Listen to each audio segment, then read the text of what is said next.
Il aura fallu compter sur la ténacité du maire Ferdinand Bernard et de l'investisseur Viking Casino face aux opposants du projet ainsi qu'aux concurrents pour voir enfin couper le ruban du casino de Sanary. Après 15 années d'épisodes judiciaires, c'est chose faite. C'est un très grand jour surtout pour les Sanariens, parce qu'il est évident que les Sanariens attendent depuis 15 ans l'ouverture de ce casino. D'ailleurs, ce bâtiment maintenant appartient à la ville de Sanary. C'est quand même un capital de 8 millions d'euros qui passe à l'actif de la collectivité, qui va ramener à peu près 1 200 000 euros par an au titre du prélèvement sur le chiffre d'affaires.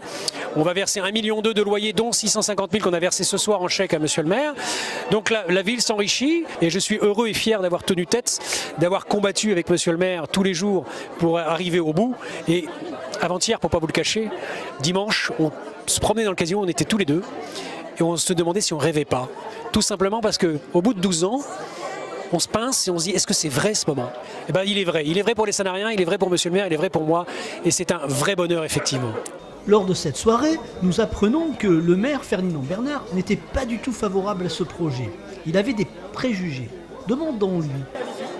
Au départ, je n'étais pas favorable à l'idée d'un casino parce que j'ai dit au directeur des renseignements généraux, lorsqu'il m'a posé la question pourquoi vous ne faites pas un casino à Sanary, je lui ai dit mais je ne suis pas là pour enrichir le milieu.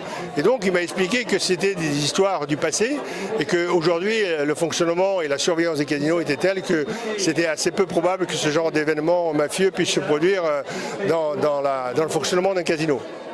Et donc, du coup, il m'a expliqué un peu son métier, parce que c'était son rôle que de contrôler les casinos.